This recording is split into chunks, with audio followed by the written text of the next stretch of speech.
ये की कहानी है। उसने BA तक तालीम हासिल की थी और का रहने वाला था। फितरत से मिलनसार होने की वजह से मैं बहुत जल्द दोस्त बना लेता हूँ।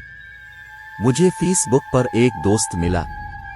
उसने मुझे मुंबई आने की दावत दी। मुझे पहले ही मुंबई जाने की बड़ी ख्वाहिश थी, इसलिए मैंने मुंबई जाने का फैसला किया। लेकिन मैं नहीं जानता था कि मेरी हॉलीडेज बहुत खौफनाक तरीके से खत्म होगी। आज भी इस खाकी पोश भूत के बारे में सोचता हूं तो चीख उठता हूं।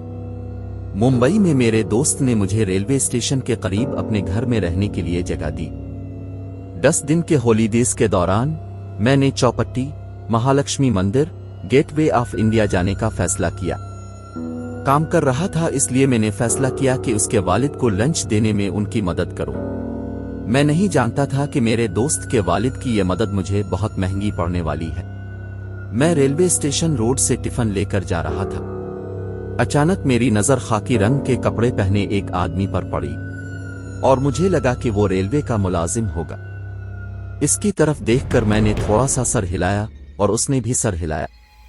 लेकिन जैसे ही मैं आगे बढ़ा, वो शख्स भी रेलवे प्लेटफॉर्म पर आगे बढ़ने लगा। अब मुझे डर के मारे पसीना आने लगा।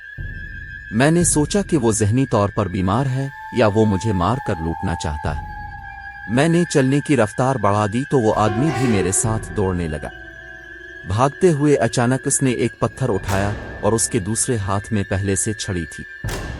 जब वो पत्थर उठाने के लिए नीचे झुका तो उसकी पीठ मेरी तरफ हुई और मैंने देखा कि उसकी पीठ पर गोश्त के टुकड़े लटक रहे थे और खून बह रहा था। अचानक ट्रेन की सीटी बजी और सीटी के साथ वो शख्स चीखा मुझ पर और मैं चौंक गया और कुछ सोचे बगैर मैंने टिफिन फेंक दिया और जोर जोर से चलाने लगा और मैं शाहरा तक पहुंचने के लिए कंकर और पत्थर वाली सड़क पर 300 मीटर तक दौड़ा और लोगों के हुजूम को इस पागल से दूर होते देखकर मैंने सुकून महसूस किया। लेकिन मैं डर के मारे रोने लगा। मेरी सांसें इतनी ज्यादा थीं कि मैं थकावट की वजह से हाईवे पर बैठ गया। मुझे रोता देखकर लोग जमा हो गए। किसी ने जेब से फोन निकाला और मेरे दोस्त से बात की। मेरे दोस्त ने मुझे टैक्सी में बिठाया और अपने घर ले गया।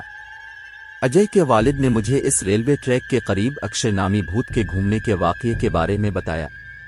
अजय के वालिद ने बताया कि अक्षय रेलवे मुलाजिम था। अक्षय का काम ट्रेन की पटरियों की मरम्मत करना और जानवरों को रेलवे पटरियों से दूर रखना था। अक्षय अपना काम पूरी लगन और मेहनत से करता था। एक दिन एक जानवर का पांव रेलवे ट्रैक में फंस गया। ये देखकर अक्षय फाटक की तरफ भागा और पूरी ताकत से जानवर की टांग हटाने की कोशिश की, लेकिन काफी कोशिशों के बाद प्लेटफॉर्म से जानवर की टांग हटाने में कामयाब हो गया। लेकिन ट्रेन की आवाज की वजह से ट्रेन की आवाज से खौफजदा जानवर ने हान के साथ ही अक्षय को प्लेटफॉर्म पर फेंक दिया और अक्षय के ऊपर से ट्रेन गुजर गई। शायद यही वजह है कि अक्षय ट्रेन के पास से गुजरने वाले हर शख्स को पटरी से दूर धकेल रही है और शायद अक्षय डराना चाहता है और रेलवे पुल से भगाना चाहता है ताकि इस जैसा हादसा किसी के साथ ना हो। 10 दिन की छठी सिर्फ 4 दिनों में मुकम्मल करने के बाद मैं ट्रेन की बजाय बस में वापस अपने गांव चला गया। हो सकता है कि अक्षय का भूत लोगों को अच्छी नीयत से डरा रहा हो, लेकिन मुझे अब भी डर लगता है।